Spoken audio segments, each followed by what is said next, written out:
Going on, everybody? Welcome back to another exciting episode of the Viall Files. What's up, Amanda? I cooked for my friends last night. You cooked for your friends? Yes. One of my best friends does this tradition that when I was visiting her, I got to witness firsthand called Sunday dinner, where she just cooks a really nice meal with her roommates and they have a few of their friends over. And I was like, damn it, I'm starting up Sunday dinner. I'm not a good cook. I braved it. It was not a particularly fancy meal, but it was a very satisfying one to execute. What'd you cook? Okay, so the main, pretty generic, just like a pasta sauce and pasta that I like jazzed up. But the star was the side dish that I made that has carrots, feta, and mint in it. And they're sort of like mashed together and it's a flavor explosion. You said you don't like that. No, I'm I'm more curious, like, how was the pasta sauce? Was it a red sauce? Yeah, it was like, well, okay. Did you buy like ragu and put garlic in it or something? No, okay, I got a Trader Joe's version and then I cut up some like peppers and onions and a little bit of garlic and like a sizzled. marinara? Yeah, I like sizzled up those ingredients and then added the marinara to it. Do you want to learn how to make the best homemade marinara sauce ever? Yes, I would. Actually, I learned it from Vanessa. I'm literally texting Natalie about it right now because I'm going to make my homemade meatballs for her family for Thanksgiving. Do you feel confident in the homemade meatballs? Oh, yeah. Okay, so like no nerves at all? About their family trying it and like what their reception is going to be? No. This is the same family where Natalie and I went to Hawaii and stayed with her cousin. And I made steak for everyone. And I made like 3 or 4 steaks and cut it up. And the response, I just sat on the table while they were talking and they all stopped and they still talk about the steak. I know what I'm good at when it comes to cooking. Sure. Yeah. I know. And it's meat. I'm good at meat. Yeah. Another pasta. I'm pretty good at pasta. But anyways, real simple. You just get 2 cans of San Manzano whole tomatoes. Okay, yeah. You can get them diced if you want to. But you dice up onion and garlic, get in a pot, saute it, saute the garlic and then the onions a little bit, brown them, don't burn them. Totally. Put the tomatoes in it. Put a couple leaves of basil. Totally. Let it slow cook for 20, 30 minutes and then mash the potatoes and let that cook for a couple hours. If you do make meatballs, you can brown the meatballs and then let them cook in the sauce. But like that's really all you need. It's so simple. It's shockingly simple. Shockingly simple. You can put a little sugar if you want to take the acidity down, but it's actually pretty sweet tomatoes already. Totally. And then you let it cook real slowly. It'll evaporate. You take the cover off, it'll evaporate a little bit and thicken it up to your liking, whatever. Was that also like the first dish you made well? Or rather, what was like the first? Okay, what was the first thing where you were like, oh, I got this on lock. I could cook this for people. That was a family recipe that I got from my grandma that my mom used to make. Really simple. I've always been a decent cook. My French toast was the first thing I mastered. You just have to follow ingredients. But the problem is people, they will read ingredients as they cook. And so like, if you're reading the instructions while you're cooking, it's too late. Totally. Something's going to burn. Something is not going to be put in when it needs to put in because you're like, oh shit, now we need the garlic, but now you have to peel and cut the garlic and dice the garlic. Meanwhile, the onions are burnt or something like that. So like, it's all about preparation. I don't like recipes. Nothing new in I like your to life? just dump shit together, which over the weekend did not work very well for me because I tried to make like spaghetti and I started out with some garlic, added some onion, put the meat in there. Meat was still somewhat frozen, but I was trying to, work my way around it. Dump some taco seasoning in there. Then I put the sauce in. It tasted like shit. What? It's so weird. Allie. I don't know. I've been eating it all week though, because I don't want to throw it away. Allie. Guys, I'm thriving. You need to find a cook. Sounds like maybe in No. a dating situation. I cooked chicken for the first time at your house. And it was Jeff's leftover chicken that he no longer needed. So Wait, the dog food? no, like Cindy bought. Because Jeff eats because for context, Jeff eats like a very nice like chicken or turkey dog food. I thought my Jeff- own bag of dog food. No, but Jeff had a stomach issue. And so Cindy bought him like real chicken. We were boiling chicken and rice for Jeff. Once you do that, you don't go back. My uncle started like making his Shih Tzu, like a little blend of like chicken and rice and veggies. And again, when the dog was sick, and then they haven't done anything else since. Yeah, you love your dog. But yeah, context matters. Allie did definitely make it. I ate real chicken. It was intended for Jeff, but he no longer needed it. But you definitely give off like the energy that like, you're like, I don't know, like it's not going to kill me. I'm hungry. 100%. And you would eat dog food. 110%. I didn't realize like you're supposed to like throw food away. Like I thought it like in the fridge, it was supposed to just like last forever. And then I was like, can I eat this chicken that's been in here for like over a week? And my brother said yes. And my sister said no. And I listened to the doctor. I once had a roommate who couldn't cook. And I always been able to cook. And I made spaghetti once. And I'm sure people, like, I'm not very good at cleaning out the fridge. And so this leftover spaghetti like hung out in the back for a long time. And then one night he came home from the bars just hammered and ate it.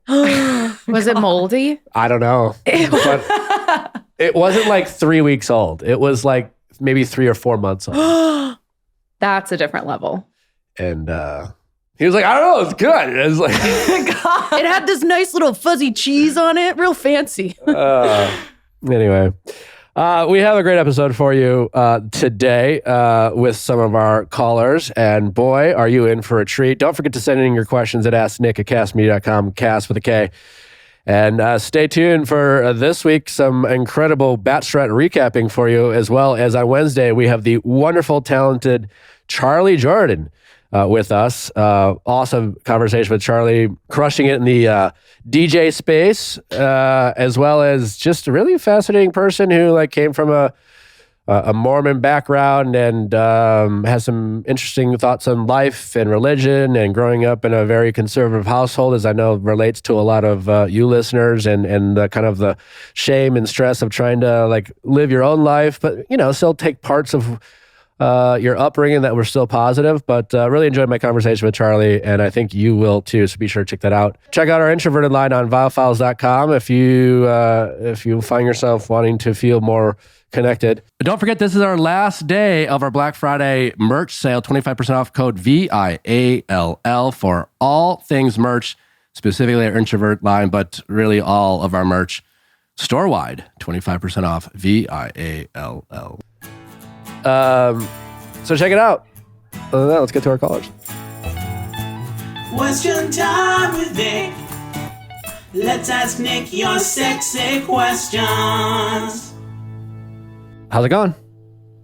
Hi, I am Chelsea. I'm 37 years old and I'm from Denver. Hi, Chelsea. How can I help? I actually just recently went through a breakup with my fiancé. We were together for 3 years. I am previously divorced prior to me getting into this relationship. I recently found out in the past, like probably 3 months ago, that he was having an on and off affair with one of his coworkers. I'm sorry. I found out through some text messages on his Apple Watch. I'm really Watch. not. Yeah, right. Every time, dude. If you're cheating, guys, don't embrace technology. Really, keep everything analog. Right. And I'm really not one to like go snooping or anything, but I had just this like gut feeling, Sure. like, you know, we and during this 3 months, we bought a house together. Ooh. This was our first time us moving in together. And there was just something off throughout this few weeks that we moved into the house. You know, we bought furniture for the house. So like you're both on the mortgage? Yes. Why would someone cheat? This guy doesn't make any sense. Right? So, and But like, if you know you're cheating, you're like, and the person you're cheating on with, you're like, let's get into a very long-term commitment by buying real estate together. Correct. And I mean, you know, involving all of our families, all of that stuff. So anyway, so I find out, you know, he completely like flees the scene. You know, he doesn't not admit it. What do you mean he flees the scene? So I confront him. He's like sleeping on the couch, confront him. And I was like, hey, you need to tell me, are you and so, like, are you cheating on me? And he was like, did you say that? Or you're like, are you fucking her? Which, Oh, I did. okay. It was it was a little I'm just more saying, intense. like, no, please share the color. It's a podcast. But I mean, it was like, what the fuck, get up. Like Okay. I, Reenact it for me. No, I'm just kidding. reenact it. Oh God. I was like in a fit of rage, because so I think I woke him up and I threw my engagement ring at him and I said, you're a lying piece of shit, because I've gone through therapy before. Like I've gone through a divorce. I've been checking in, like gut checking this guy throughout this entire, through our relationship. Like, I don't want to buy a house with you if I'm going to move in to move out. I'm not doing this. When you say you were gut checking him, you're saying this to him? Or you're I was like, yourself? I was asking directly. Yeah, do I have anything that I should be worrying about? Is there anyone I should be worrying about? No, Chelsea, everything is fine. You have nothing to worry about. Yeah, but what have we learned from this? That people lie. Yeah. Well, when you said I gut check myself, I thought you originally meant you were checking in with yourself about how your gut felt. Well, and I did at that time too, because my anxiety during probably the 3 weeks we were living together was really, really high. Yeah. And I couldn't sleep. And there was just something pulling me saying, something is not right here. And so I eventually said, let me just see who the last person he texted was. And it was this woman. Yeah. But we also know, so the next time when when your gut's telling you something, once in a while, I think maybe people come clean. For the most part, it's always funny that the people that we are feel the most angst about, we go to them to try to feel better, which in some ways makes sense. But when that angst is about them maybe being unfaithful or dishonest, it's like, what do we expect the dishonest, unfaithful people to say? But right. I digress. Anyway. So anyway, going back, so I threw my engagement ring at him. I said, you're a lying piece of shit. And the first thing I said, I sat down on the couch and I said, well, what are we going to do about this? And he was like, well, what do you mean? And I said, what did you mean? I was like, I bought a house with this man. Like it's a he seller's got down market. on one knee. Yeah. It is a seller's market. When I said yes to this man, like I was committing my life to him. And I said, but I asked, was this sexual? And he said, well, yes. And then I asked, how long has this been going on for? And he goes, 6 months. And I go, get the fuck out of my house. Great. I picked up my phone and he was like, who are you going to call? I'm like, your mother. Because I know you are going to lie about everything. And this isn't I really appreciate Chelsea and I broke petty. up. Yeah. Oh, it was petty for sure. That was good for you. You called his mom. But, oh yeah. Because I go, you're going to lie to her. It was really good. Yep. What did mom say? His mom was devastated for me. I mean, she had no idea. And the house that we bought is less than a mile away from here. They live less than a mile away. Okay. So now what? So during that time, I'm on the phone with his mother. He packs up all of his shit, puts it in his truck, and he goes back to his parents' house. That's awesome. Yeah. And I'm just kind of stuck with it. Did he know you told mom when he went home to his mom? Yeah. I don't know. And his mom was there. I mean, that's the thing about parents. They'll take it back. Yeah. I guess so. So anyway. Got to hear his mom just look at him in shame. Yeah, pretty much. Anyway, getting back to kind of like my major question here is that I recently, so we are no longer together. We've sold the house. I'm trying to get my life back kind of in, I don't know, just trying to get my life back in order. After I found out about the affair, I went on my social media and I had a message that I did not see from the ex-husband of the woman that he was sleeping with.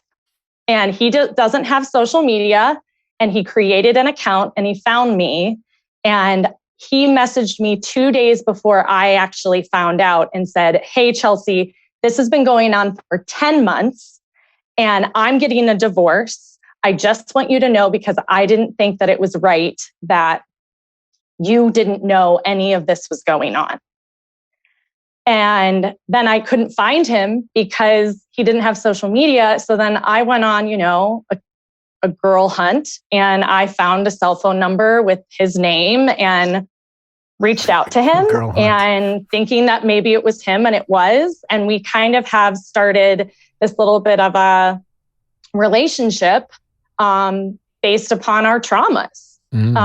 Because he's now in the midst of a divorce. He was with this woman for 10 years, and we have connected on this weird kind of circumstance. And at first, it was very much like, hey, I'm so sorry. Let me know if you need anything. But then it would be hours and hours of phone conversations, text messages, very much of like, I can't believe he would do this to you. You're so wonderful. All of this kind of like, I don't like saying like love bombing, but a little bit of love bombing. Wait, what do you mean? Just very much Did like, say I love you? He didn't say I love you. Well, no, he was like, I just couldn't. I guess, yeah. I mean, maybe more trauma bonding would have been a better. Sure. So, but I mean, it made me feel good because I felt like shit. My fiance pretty much treated me like crap, didn't have any respect for me. And this other guy is coming to the table with some nice things to say about me. So you want to know if you should pursue this or not? Is that your question? Yeah. And I mean, and we did go out one time and we ended up sleeping together. You've had sex with him? Yes. Okay. Was it good? It was average. What was average about it? I mean, we were drinking a little bit prior to, it's always just a little awkward the first time with someone new. But you're attracted to him. I'm definitely attracted to him. So it wasn't necessarily his like your physical attraction or like the size of his dick. No. Just the chemistry. Yeah. Okay. Because that can certainly be improved.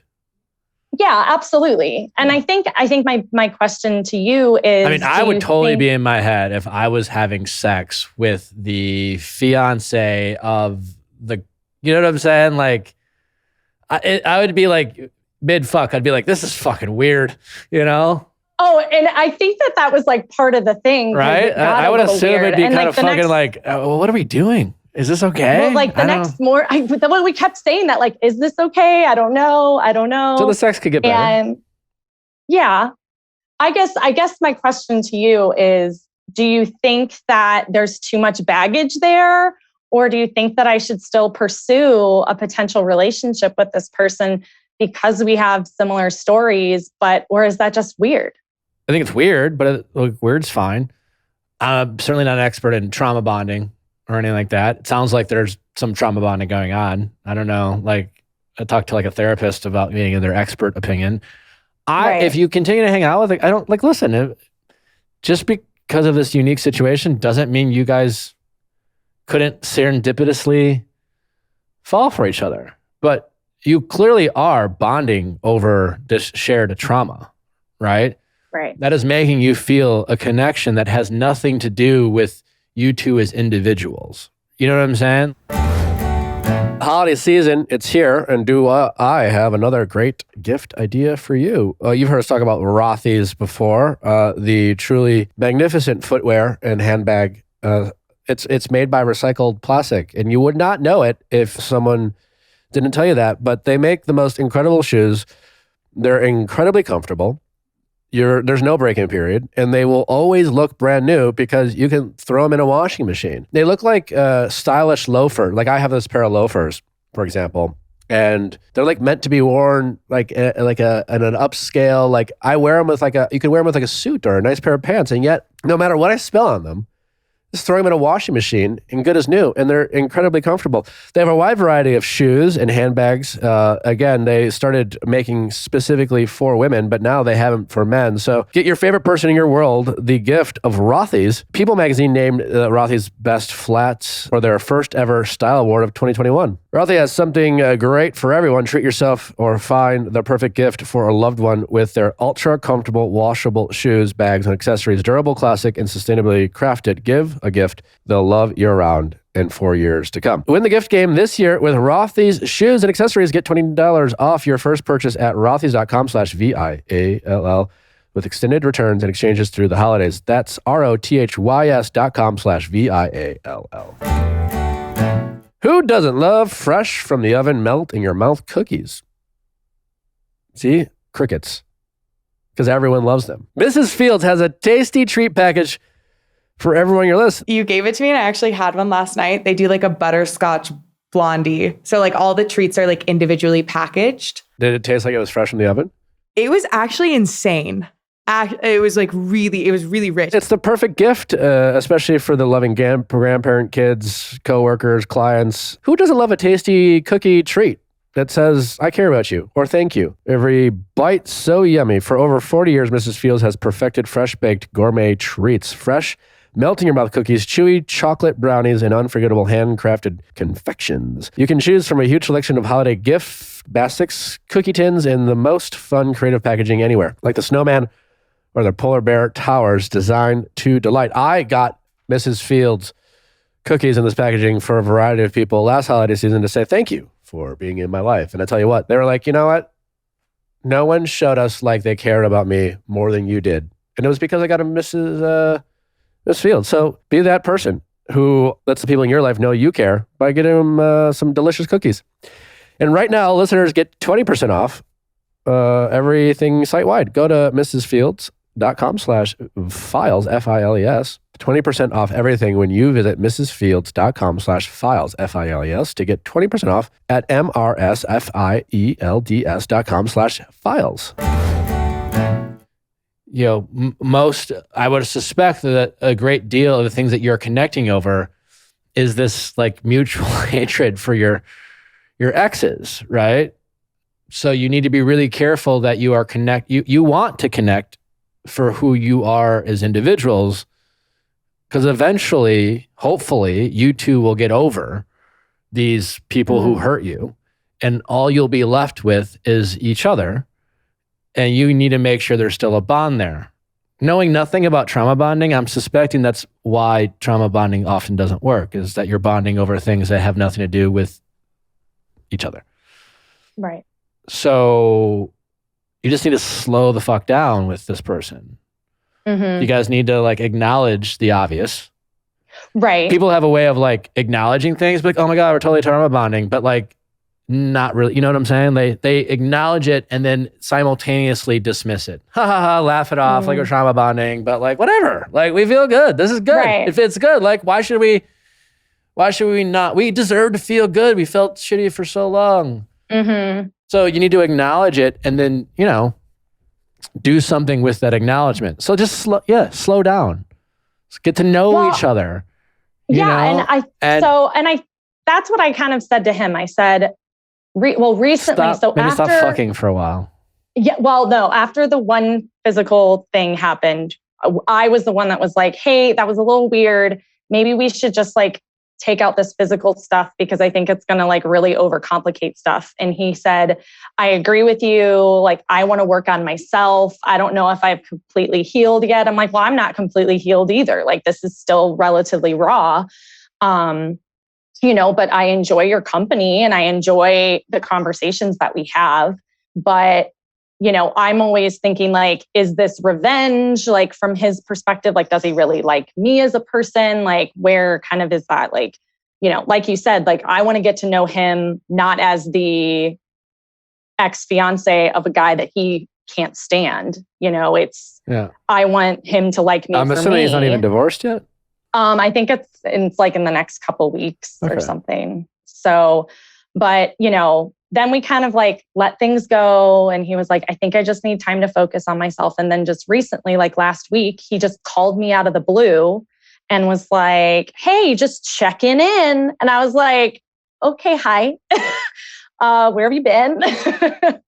I don't want to just be like a convenience, like, you know, but hope you're well. And I mean, he did say he wanted to take some time apart and work on himself, no? Yeah. No, he did. So, which is totally fine. I mean, it's fine. It's fine. It's fine. It's fine. You don't have to like, when you guys are like, oh, let's slow things down. You both sound like, yeah, no, I mean, like, I need to work on me first. Like, you don't have to like neg each other while like just maturely just saying, let's just slow down. Maybe set some boundaries and expectations around what slowing it down means.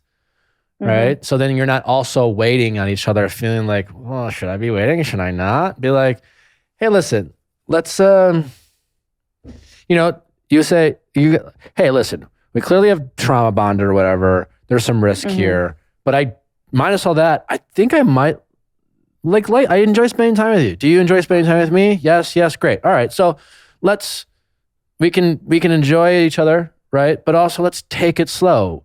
I want to hang out. I want to talk, but we also, you know, we probably both have some work to do on ourselves, but it doesn't mean you have to like stop hanging out. So like, maybe should you want to like, maybe just let's try to get together once a week and check it and maybe go on a date or hang out or maybe take a walk or something. And are we agreeing to see other people? Yes, no, okay. You know, probably like, let's not be exclusive. I think I need to be open to dating and meeting other people. And are you okay with that?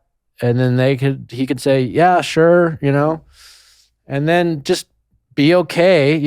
You know, how old is he?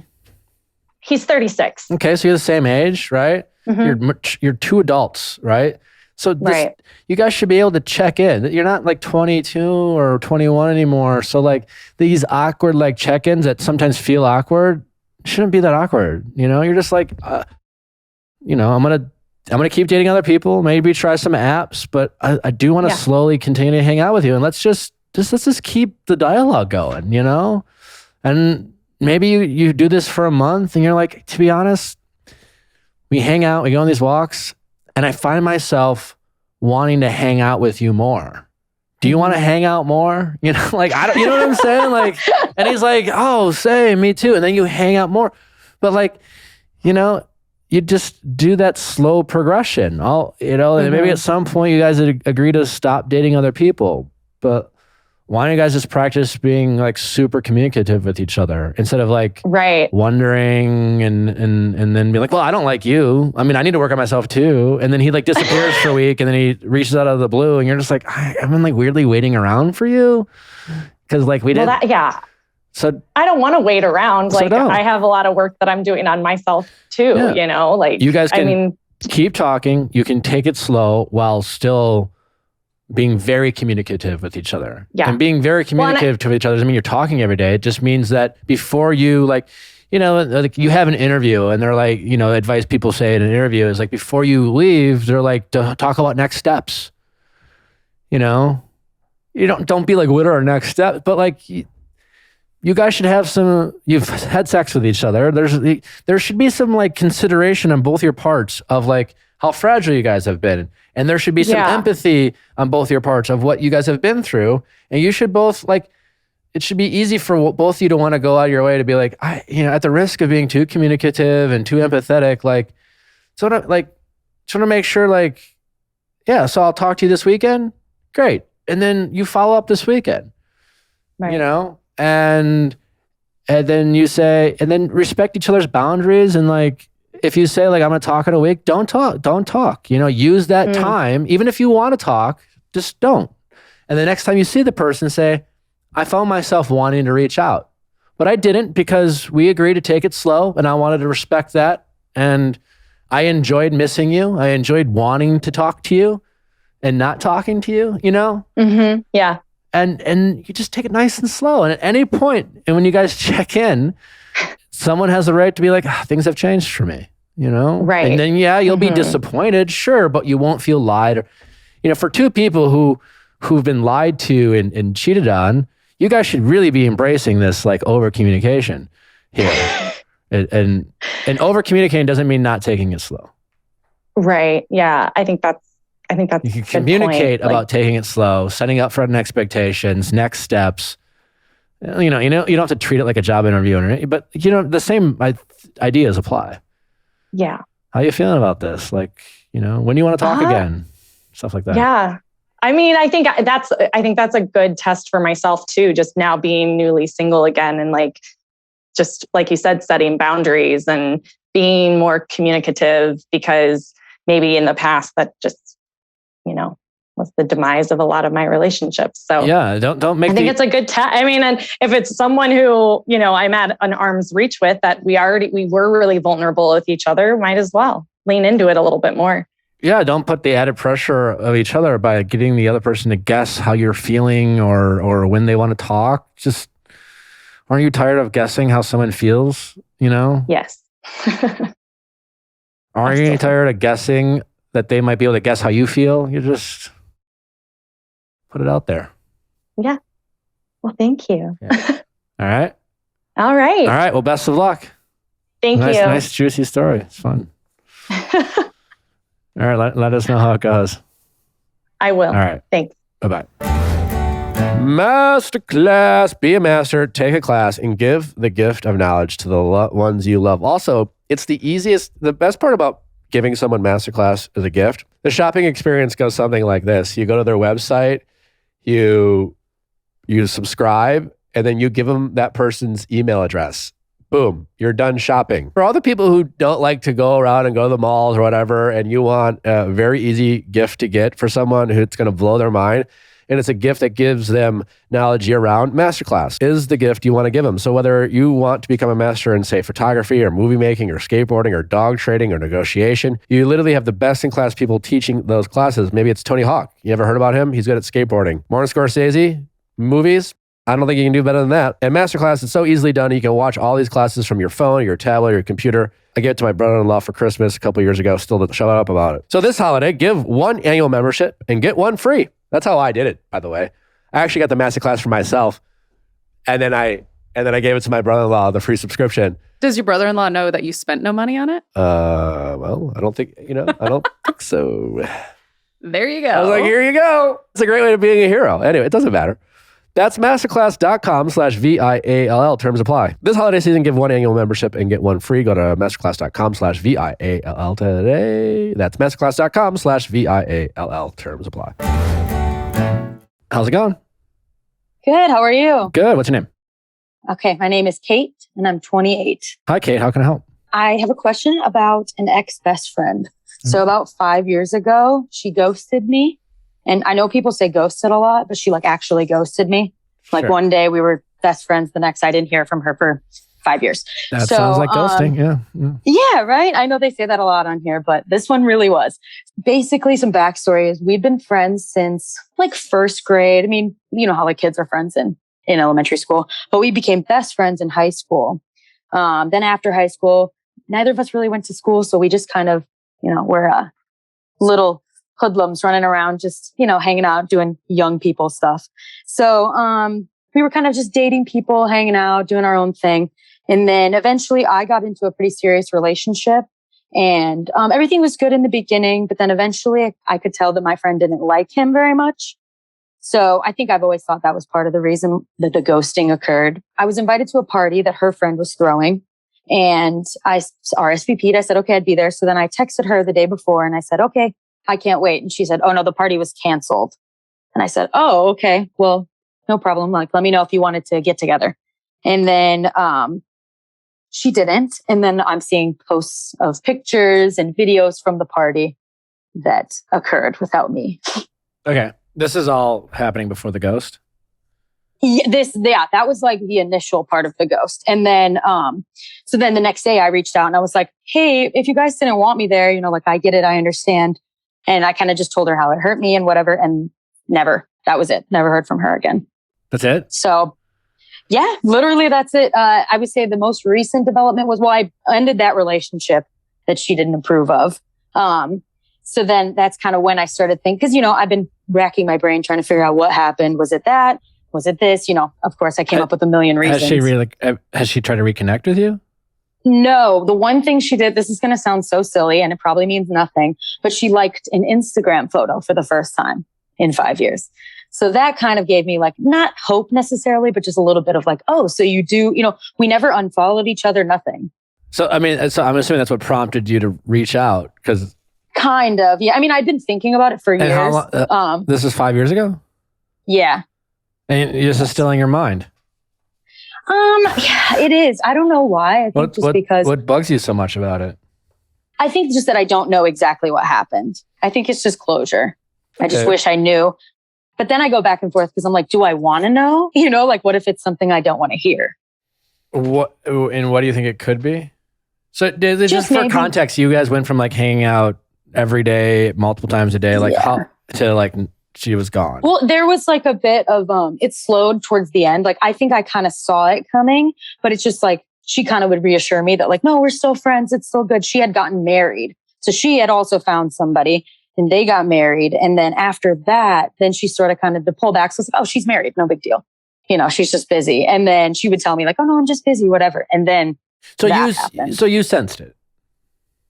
I wasn't completely surprised, I suppose. Yeah. Gotcha. And so what are you looking to get from me? I guess I just want to know if it's even worth my time to reach out, because I've already prepared myself if I did reach out for her to just not say anything. You know, I mean, it's been this long, so I wouldn't be that surprised if she just didn't respond at all. Or even worse, I hear like an answer I don't want to hear. And what could that be? So I'm just like, what's the worst thing you could hear? Maybe just that she didn't like me anymore. Just outgrew me. That would be the worst. I think so, yeah.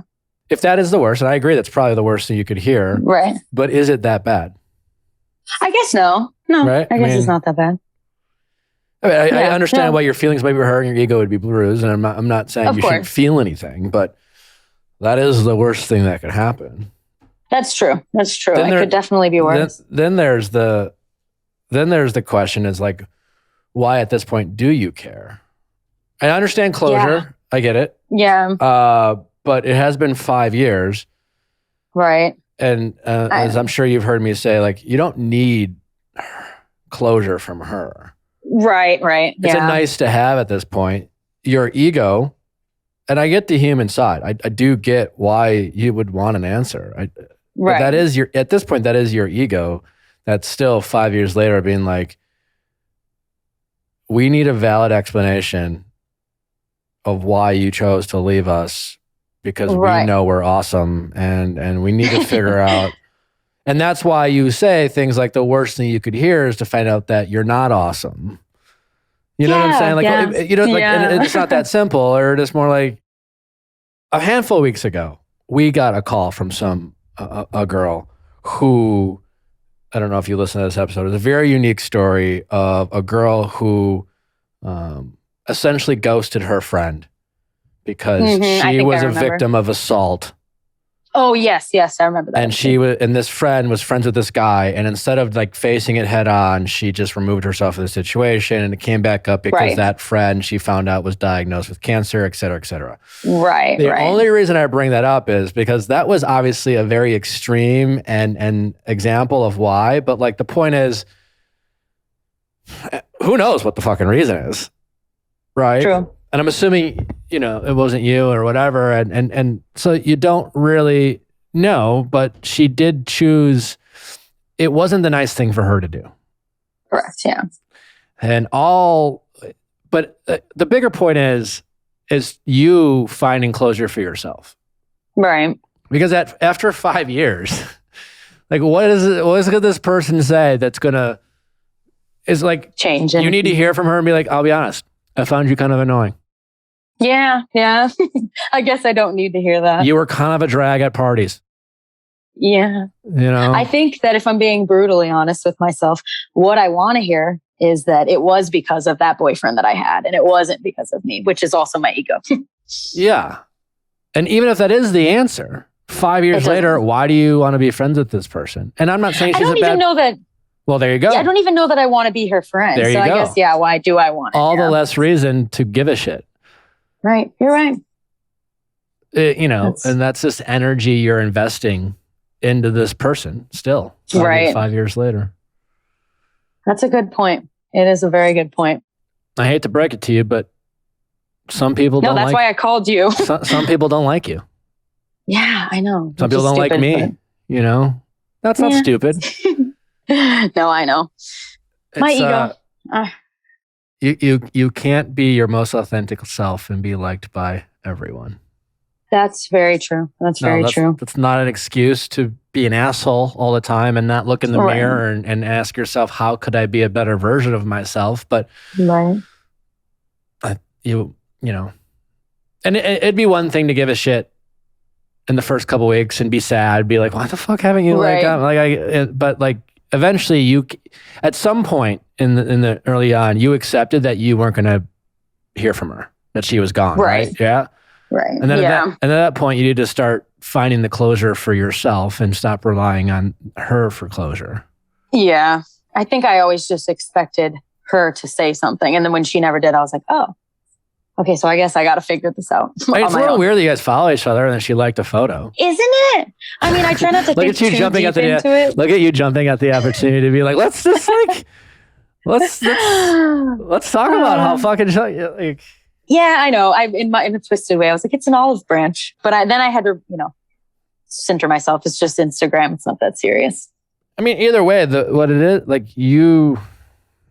I've said this before, your time and your energy is not infinite. Yeah, wasting it on this, I suppose, is not worth it. So we could sit here and gossip for 45 minutes how like fucking weird it is for like a picture of you, and we can dissect why, but like, you could be learning a second language right now. You're right. It's a good point. So. Yeah. No, it makes sense. And if you want to do anything, do something other than guessing and wondering. You could you could unfollow her. You could DM her and be like, hey, stranger. You know, I don't know. Like, I know she's got like kids now and stuff. It's weird. Yeah, so it's like we are both just different people at this point. Yeah. Yeah. No, you're right. Or don't follow her, just accept it. Just be like, I don't know. Wish her well. What? Yeah. That's a good point. You're right. That's why I called you. All right. Yeah. Actually, really quick, I was going to say that boyfriend that I had previously mentioned, it was real bad for a long time. And I actually was going to call you then about that relationship, but I knew what you'd say. So I just decided not to. I wasn't ready to do what I assumed you were going to tell me. So I just didn't call. Did you eventually do it? I did. Yeah. Which was 8 years. We dated 8 years and I left him last year. Well, congratulations. Thank you so much. Now stop wasting your time and go. You're right. Focus your energy on more productive things.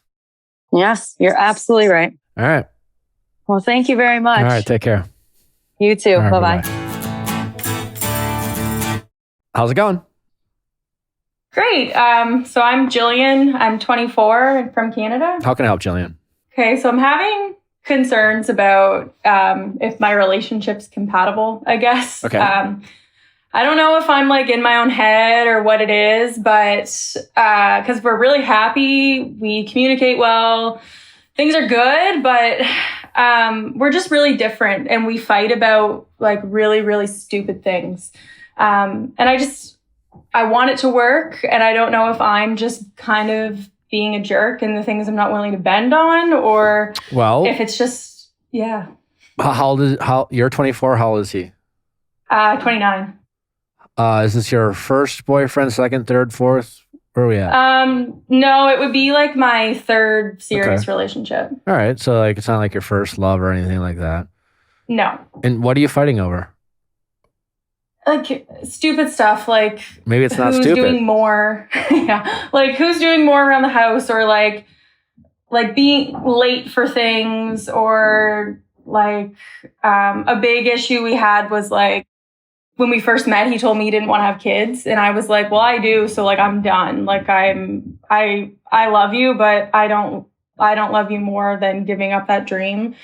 And like, he's like, no, I didn't mean it. Like, I'm willing to do it if I'm with the right person. I just meant I never envisioned it for myself.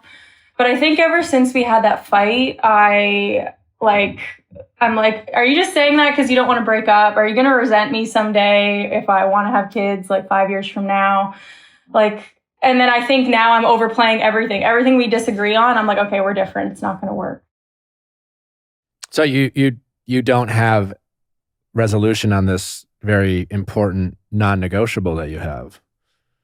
So all I get is, he says, I'll do it for you. Like, I love you. I want to be with you. I'm maturing. Like, I'm opening up to the idea.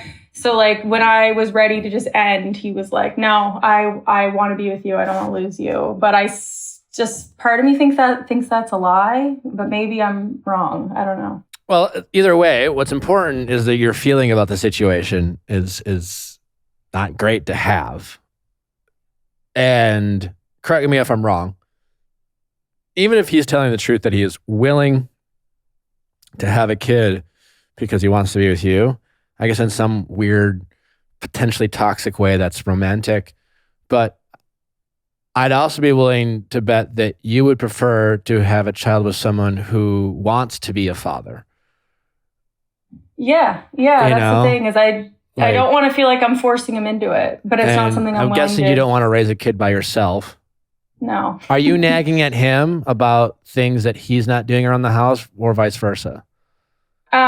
It's me. Like I'm all. You feel like you're nagging him.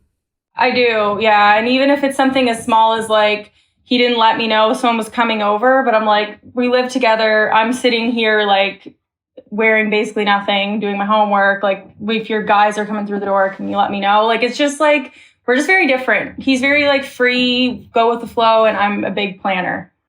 Okay, and that's in itself not a problem, but what I'm curious about, let me ask you a question. I just want a simple yes or no.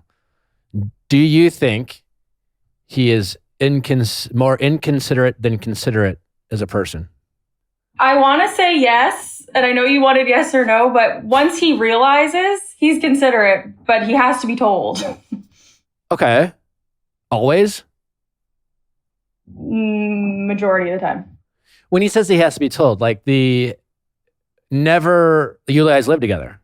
Yeah. And so this thing of inviting people over without being, hey, babe, Chuck's coming over, like that's a normal thing? Has he ever let you know? Out of 10 times, yes. how many times is he like not telling you? Oh, like 7 or 8. And it hasn't really gotten better. No, we've talked about it and and he recognizes that he needs to fix it. But I think his brain's just so used to working that way. Come on, he's an adult. Yeah, I guess. And I say this as someone who can be absent-minded in my head and sometimes aloof, and as a result, can be accused of being inconsiderate in moments. But like, if I'm dating someone, which I am, and living with someone, which I am, and I guess I can't relate to this because I would never just be like, make plans with someone for them to come over and not tell Natalie. Yeah. I chose to live with her. I chose to share a house with her. And therefore, I have to respect that choice for both of us because we share this thing. And so if you're going to choose to live with someone, you have to like understand the consequences of our choices. And the consequences of that choice is like, it's not just your place. And like being absent-minded once, I'm like, oh fuck, I don't know why I didn't tell you that. It was so rude of me. It was so inconsiderate. But like, that's understandable. But like, you're saying that you every time you're like, bro, what the fuck? And he's like, oh, I'm sorry. Like, if he's always apologizing for the same stuff over and over, that doesn't make him not considerate. That just makes him like good at, apologizing to like get you to back off. Like there's a difference between like being considerate and like sometimes people just apologize because they know it'll shut you up. And if you keep having to apologize for the same thing, that means they're not sorry. That just means they want you to shut up. They want you to stop nagging.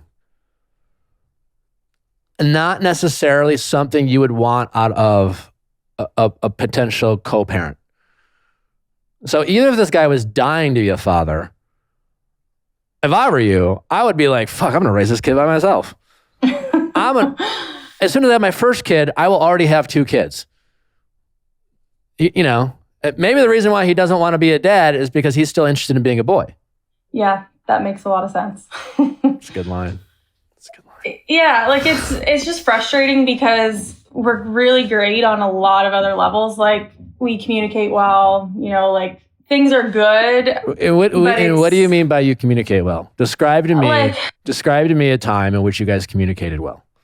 I think just about like problems. So not about what we're doing and not about our plans. Give me an example. Like, so, you know, like sometimes you go to an interview and they're like, describe a time, and they don't want you to like describe what you would do. I want to hear what you did. So I went to him because I was really, really overwhelmed with just like my busy workload, and said like, you're not doing anything. Like, I really need you to step it up.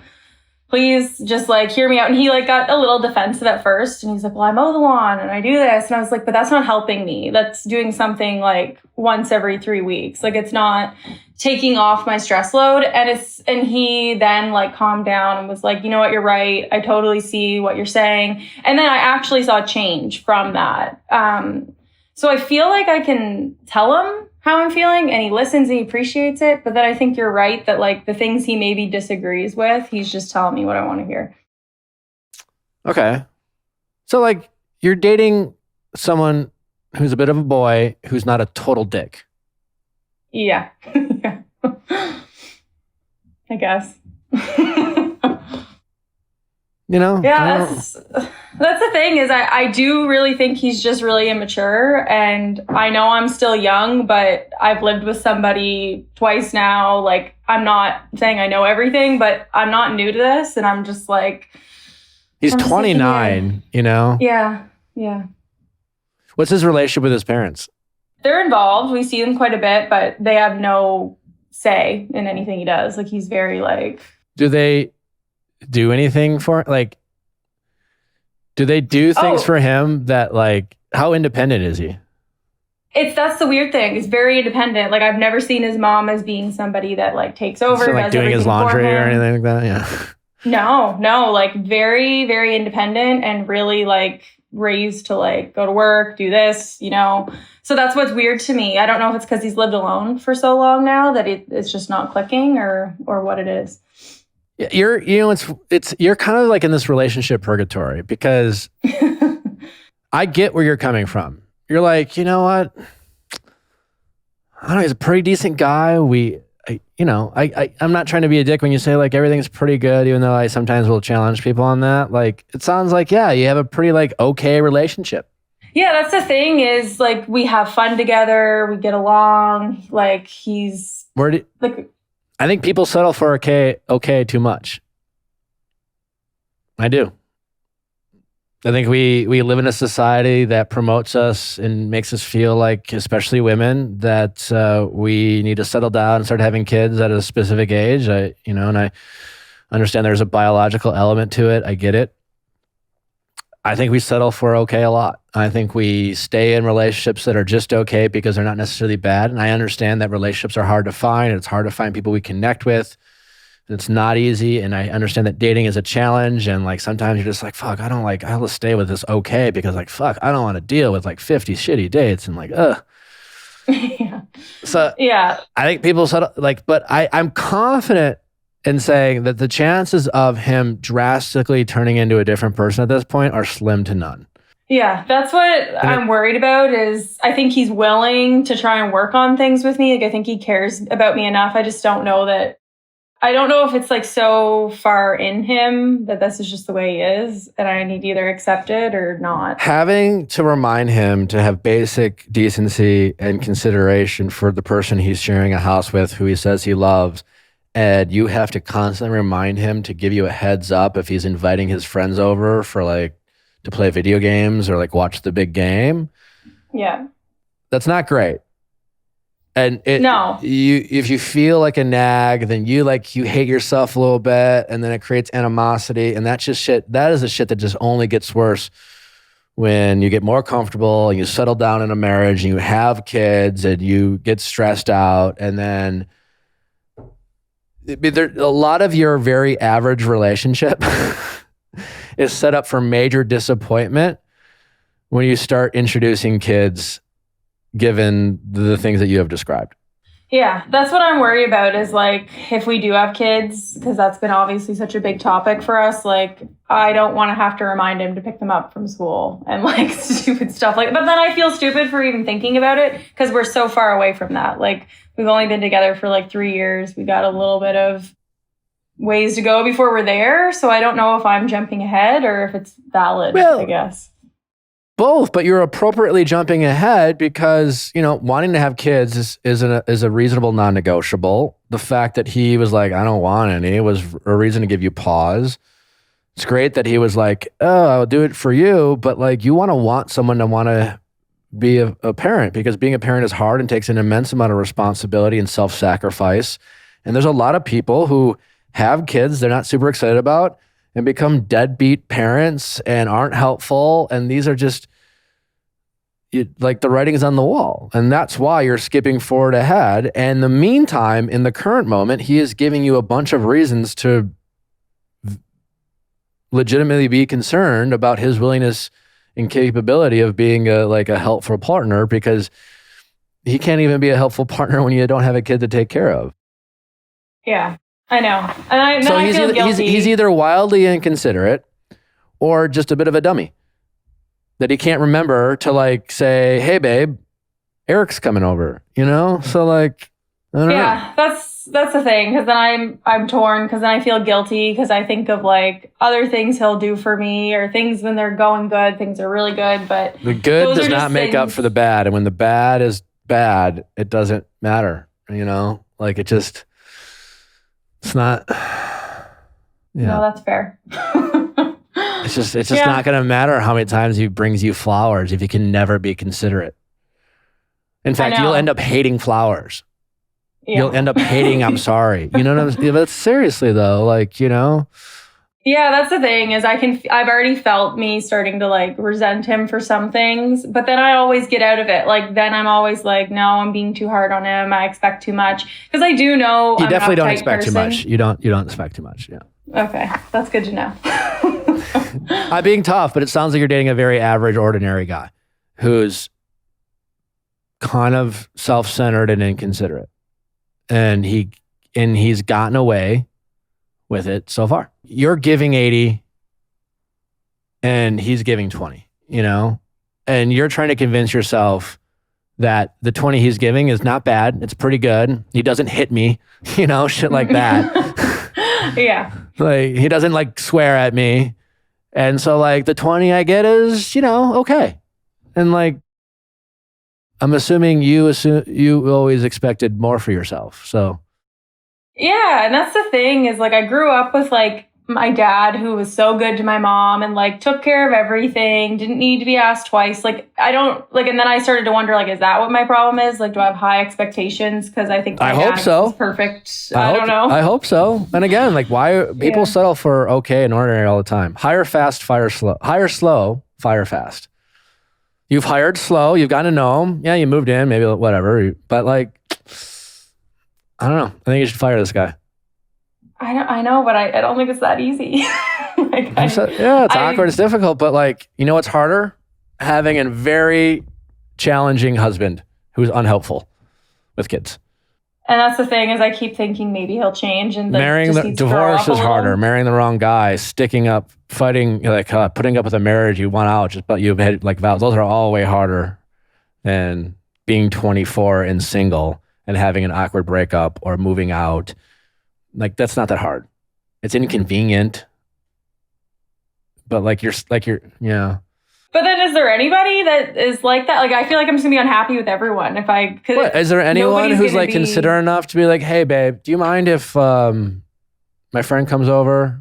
No, okay, I get it. Like you have to study, or like we'll go to his house, or like, what do you mean? Of course you could find that. Okay, okay. You have to be willing. I think you have to be willing when you start dating again to fire faster. I think you keep these standards, and when you are dating again, stop worrying about being liked up front and setting your expectations after the fact. Well, my guess is that's probably what you did. You met this guy, you were worried about if he liked you, then you got him to like you, and then you started setting boundaries after you got him. Yeah, and set boundaries earlier on, at the risk of them not liking you, because then you won't be wasting time with people who aren't interested in respecting your boundaries. But too many people, and often in this case women, only bring up their boundaries after they're in the relationship. And then they try to make those boundaries work. And they're like, well, I got this guy and I don't like how, then they give him all this time and space and like, you know, and then they feel like I'm the bad guy, you know, because like, you know, because you guys said I love you 3 weeks in. Yeah. Yeah, I know. I know that I definitely did that. I came off as like, oh, I don't care. Everything's good. And I think a lot changed when we moved in together too. Like when we had our own places and we were taking care of our own places, I didn't really pay attention to what he did and what he didn't do at his own house. But now it's just a little different. There is zero chance that you can't find something better for yourself. And there's nothing, I'm not trying to rip on him or whatever. I'm sure there's something better for him, you know? But like, this isn't, and I don't know when you're going to find it. And you might have to go through some bad dates and it might be a couple years out, but it sounds like you're investing in yourself. You're going to school, you're going through, you get your master's, like great, to keep doing that, you know? But you're going to most likely be settling for ordinary. And a lot of people do. You're not guaranteed true love. You have to go out and make it happen. And you're not guaranteed like an amazing marriage. You have to like be willing to like take risks and say no to average and ordinary and maintain your high expectations and not doubt them and not feel bad about like expecting like basic things out of ordinary men. I mean, we talked and he was like, I get it now, I'll change. And I did see differences in it. And then right back to... I just don't know. It hasn't been long enough. Like we talked about it a couple weeks ago. I mean, for the third time. And I've noticed it over the past couple weeks, but I just don't know how long that's going to last, I guess. Well, see how long it lasts. And when it doesn't, be done. I know. I'm just not good at that. I've never broken up with somebody. I've wanted to break up with somebody, but I just wait for them to do it. There you go. So well, bad at it. That's a you problem. I know it is. Costing you, it's costing you your time. I know. I just feel like I kind of threw all my eggs in one basket by like, no, you didn't. We have our home. So what? You're 24. I know. Like everything you're describing is a mild inconvenience. Oh, I know. I know there's bigger problems I could have for sure. I don't want to break up. I want to find a way to work past it. But I think you're right that it's if that's not natural for him, I don't know how he's just going to miraculously start doing it someday. It's not. I just had a question, which was, what is it about breaking up with him? Is there anything in particular that feels daunting or that really feels like the thing that's stopping you from doing it? Well, I don't know. It doesn't sound like it's him. She's never broken up with anyone. Yeah, like that's what I mean. Like breakups as like a general, like what is it about that element of is it like having to reject someone? Is it like the finality of the decision? I think I really don't like being alone. And I know that's my own issue. I think it's the fear of regret. It is. You're constantly worried if like, might be, it sounds like it sounds what it is you're doubting your own boundaries. And like, for whatever reason, you've convinced yourself that your expectations aren't valid. Yeah. And I've dated worse people. And I just feel like this is the best relationship I've had, the best connection I've had with somebody. And I don't want to just throw it all away by not trying. And I also I don't want to find an apartment. I don't want to just because you dated a 1 and found a 3 doesn't mean you should date a 3. Okay. Yeah, I guess. But that is your logic. And I'm convinced that you were definitely, when you were dating and single, you were not setting up for expectations and boundaries and expectations. You were only trying to get them to like you. And you started bringing up your boundaries and expectations after you were in the relationship, but committed to the relationship and therefore forcing these boundaries and then passively like dismissing your own boundaries and expectations when they didn't line up or didn't respect them. So stop doing that. I know. And be okay with being alone and be okay with being single and work. That's some things you need to work on yourself. You can acknowledge, that's good for you to be acknowledge that you don't like being single. And now you are willing to accept ordinary for fear of being alone. Oh yeah. And I've done that like forever. So, I mean, you're only 24. Do you really want to be 36 and just fucking hate the person you're legally bounded to? I know. I know. I just, I don't hate him yet. I think that's what it is. I still love him. Good. What a great time to break up with someone when you don't hate them, but you just know they're not for you. You know, like you just listen, no hard feelings. I mean, I know there are going to be hard feelings, but you don't have to hate them. Yeah, that's fair. Okay. I know I'm 100% right about this. And I applaud you for admitting that you don't think you'll take my advice. But when this episode comes out, I think you should listen to it over and over. And I think if you don't, you are going to regret it. And it's just a matter of how much you're going to be mad at yourself 3 or 4 years from now. Because, yeah, you're settling and you're wasting your time. Yeah. Yeah, I guess you're right. Go check out BetterHelp. Get some therapy. Talk about it. Work through this. These are like normal human things that people, you're not alone in these thoughts and feelings, and something you should work through. And you should be okay with being alone. I know. That's a big problem I have for sure. All right. Well, work on it. Invest in yourself. Okay. Thank you. All right. I wish you luck. I hope you don't waste your time. Okay. Thank you. All right. Take care. Thanks for calling. You too. All right. Bye-bye. Thank you. How's it going? Hi, how are you? Good. How are you? What's your name? I'm good. My name's Kayla. I'm 28. How can I help, Kayla? Well, I emailed you today. Long story short, I haven't been in a relationship for a long time, like 4 years. Okay. I'm a single mom of 4.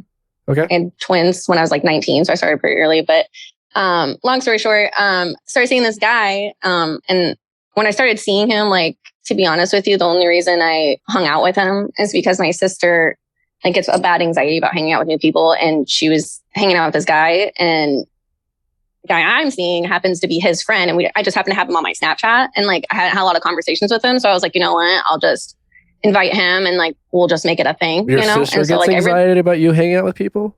no, she gets anxiety about her dates. So like her date that night was with this guy's friend. Gotcha. So I just was like, I'll just ask his friend out, and then we'll just make it like a double date kind of situation. Okay. So I thought that he was 24 because that's what his dating site said. And anyway, we're hanging out, and my sister's friend, dude, whatever, was 21. And I was like talking crap, and we were drinking and stuff, and like saying he was young and stuff, you know? And anyways, his friend shows up, and he brought up that I was talking crap, and he was like, oh, well, how old do you think he is? And I was like, well, 24, because that's like what his dating site said, you know? And he was like, no, actually he's 21. So I was like, because like personally, with me having 4 kids and being 28, like 21 for me, like not to like be age biased, but like 21 for me isn't typically like a good. Yeah, it would sound like a giant waste of your time, but. Right. So also, like, I he's don't a even liar. have 21. Right. Well, it was on his Facebook dating. So I guess like his age on his Facebook was older than like what.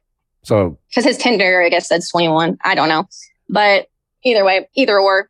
So that happened until like the first night I met him. I was like, you know, I'm not going to talk to you after tonight. Like, I was like, you're 21, you know, like, so I just had a good night, and like my sister left, and he ended up still hanging out with me. And so I just like word vomited and spilled like all my trash stuff in life, you know, just like, you know, you can like. Was this like literally the first date you've been out in 4 years? Yeah. Like, well, no, I've dated around. I have dated around, and I've taken a break like this summer, but I have a lot of things in my life, and it's hard to find somebody that like wants to be a part of that, you know? And so you're just, so anyway, yeah, he's there, he's listening, you're talking. Yeah, and I'm drunk, and I'm like, you're 21, I'm probably never going to see you again, you know? So I don't care. I was like, this is my moment to shine. And he was listening. So I was like, you know, it's fine. So we did that, hung out the first night, whatever, ended up wanting to hang out with me the second night. And so long story short, that was 2 months ago. So he's been doing this for 2 months, hanging out with me every day. He like talks about how he wants to like meet the kids and stuff, like, which he hasn't. And the catch is he's leaving to Arizona for the winter.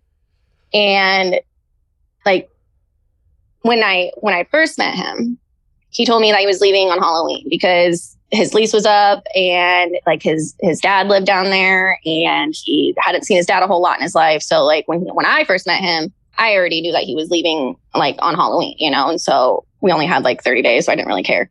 And then he started pushing his time back. And then it was like, oh, I'm not going to leave until middle of November. But then also the kicker is when he leaves, he wants to be single. So I'm like, I don't know how to handle this situation because, like, I hang out with you every day. You spend all your time. You guys are dating. You guys are together. I mean, we're technically dating, yeah. Because I mean, it's not like what you want to call official, I guess. But like, I mean, I met his mom. I hang out. I mean, If I would tomorrow call it dating. if either of you have sex with someone else, Oh yeah, like I'd be livid. That's the thing too, is like he says that like he doesn't want to see anybody now, and like he's not seeing anybody while he's here, and that like he doesn't think he's gonna find anyone better than me and all this stuff. But it's like he was like, I feel like I have to go there alone and not have anything that's totally committed because he thinks that he could fuck it up while he's in Arizona. So then that's a red flag. It's like, what if you get fucked up in Arizona, you could just randomly bang someone? Well, what happens if you got with your boys here? You know, like it's the same thing, I think. Like totally. But like, what has he shown you? You met him. You found out he was 21. Yeah. Right? Mm-hmm. What has he shown you in these past several months?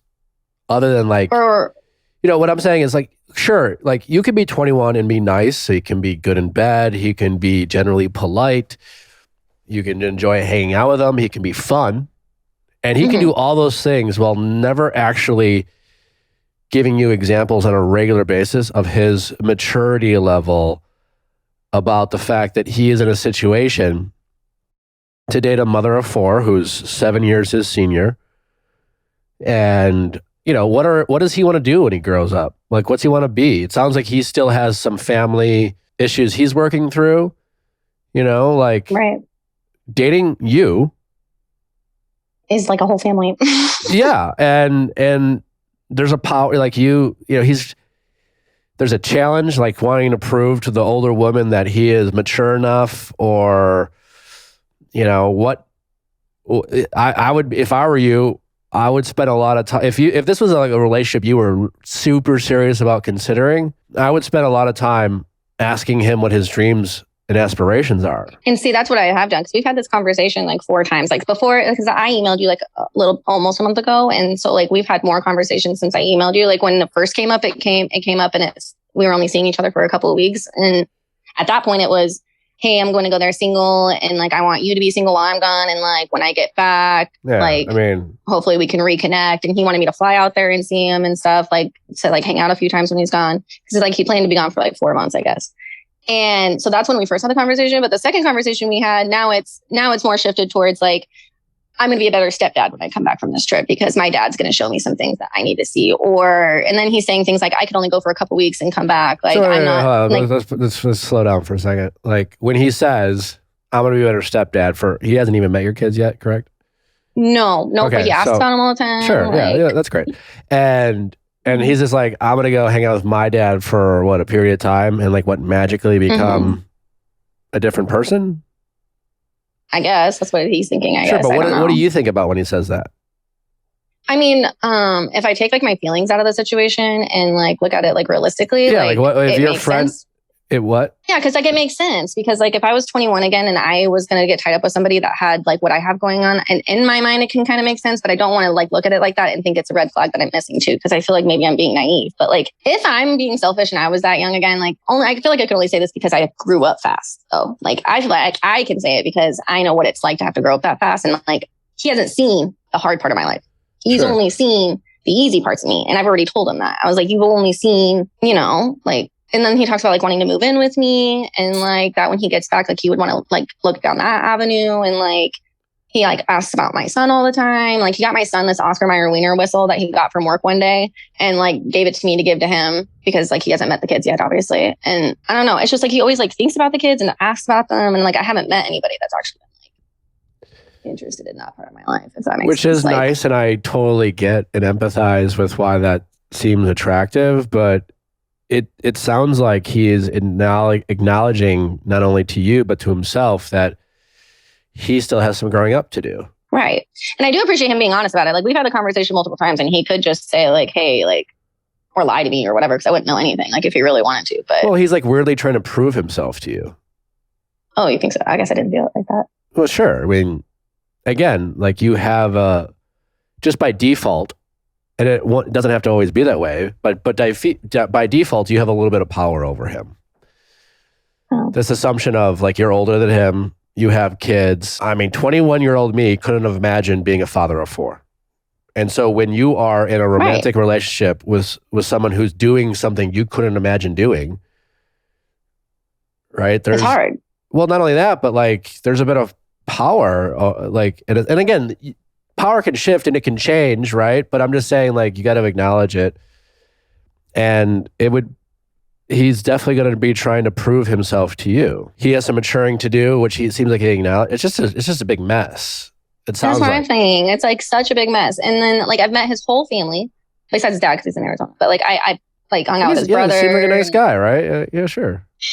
Gosh, and it's like I don't know. And then it's like I've also like my last relationship like was so bad. Like, and that's another thing that I'm battling too, because like that one I left PTSD with. Like, not only did I leave with 4 kids, but also like whirlwind of emotions, you know, just don't want to be a fool, you know, and I don't like, Sure. and then he's like wants me to come and fly out there. Like I would look dumb as fuck if I flew out and saw somebody and he also couldn't commit to the fact that he's not going to bang other people.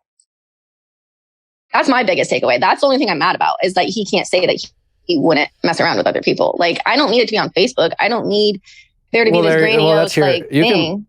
I mean, I get why you're frustrated about it, but like you also have to take your frustrations and see it as like some clarity. And I've already told him too, like the last conversation we had about it, I told him, I was like, it's going to go one of 2 ways for me. And I was like, it's either like you're going to leave and you want to be single when you leave and that's fine and do whatever. I was like, and then I'm going to do that here. And you're just going to have to hope and pray I'm single when I get back and I'm not flying out there. You seem practical. So even if he was doing everything that you wanted him to do, was committed to not sleeping with other people, and I'm going to go to Florida, but I want you to still be my girlfriend. Like you acknowledge that there are a potential a mountain of obstacles and challenges that being with this guy includes that you're not even aware of, even if you're getting everything you want. You acknowledge that you had a toxic relationship before, never fun and easy, and there's always residual effects to that. And you found, minus his age and all that, a relatively nice guy who, like compared to your ex, there's a lot of things to like.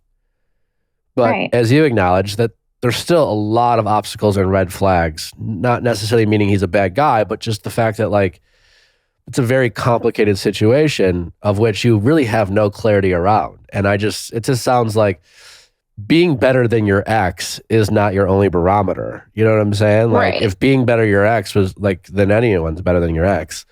For this to work, it would have to be the closest thing to perfect. Right.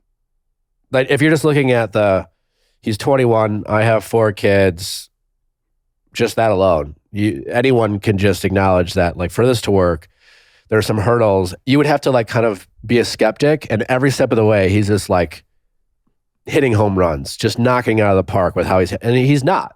And you acknowledge and you empathize with why he's not, because it'd be normal why he's not. Lot. Like it's a lot, but you're not you're just not listening. You're not listening to the obvious, right? Yeah, right. So the point is for you to pursue this, you should be shocked by his ability to handle things that a normal 21-year-old shouldn't. But he is showing you that he is in fact a 21-year-old guy. Right. Right? And a 21-year-old guy could still be nice, and like you can have fun with a 20-year-old guy and pretty decent, and acknowledge that like he wants to be a good father someday. And like he's not a boy, but he is only 21. But he is showing you that he is not the exception to the rule. Even if he didn't go, that would be a reaction to his disappointment.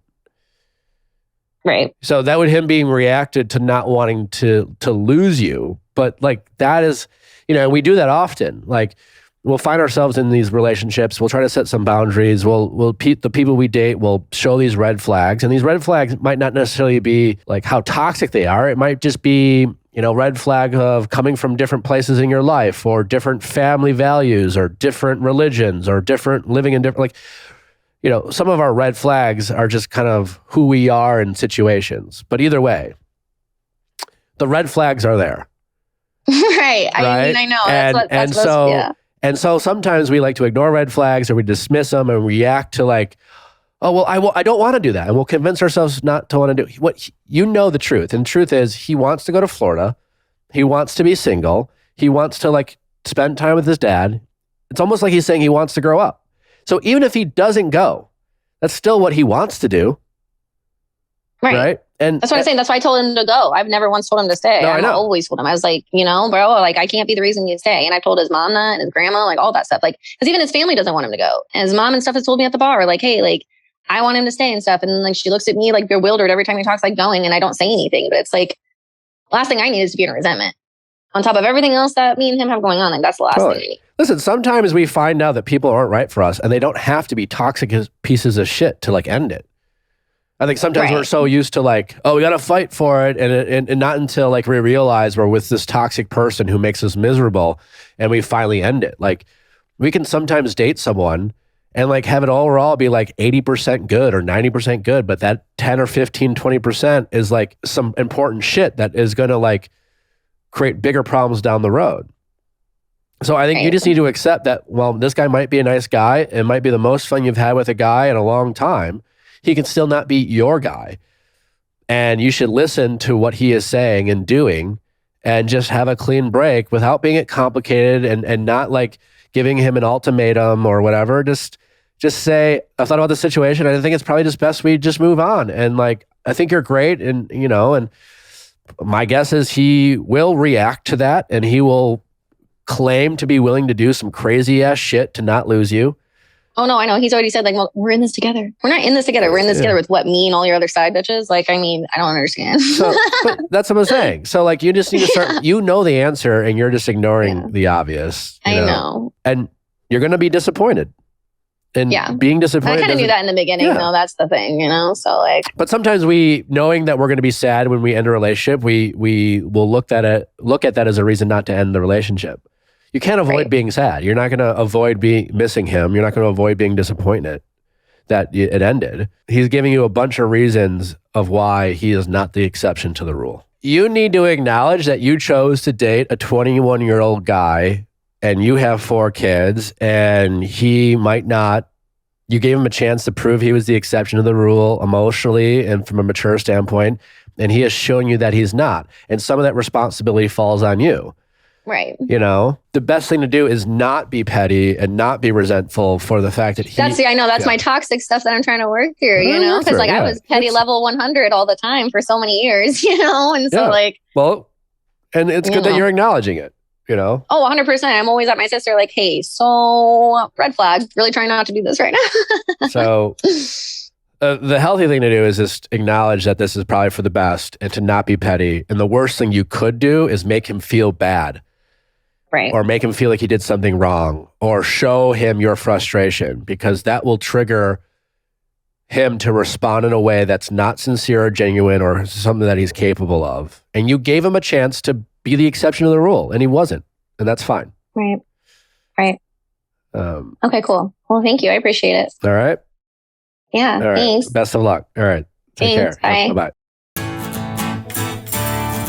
Thanks for listening, guys. Don't forget to check out Wednesday's episode with Charlie Jordan. Sending your questions at asknick@castme.com. Cast with a K. We're back tomorrow with our Bachelorette recap. Have a great week.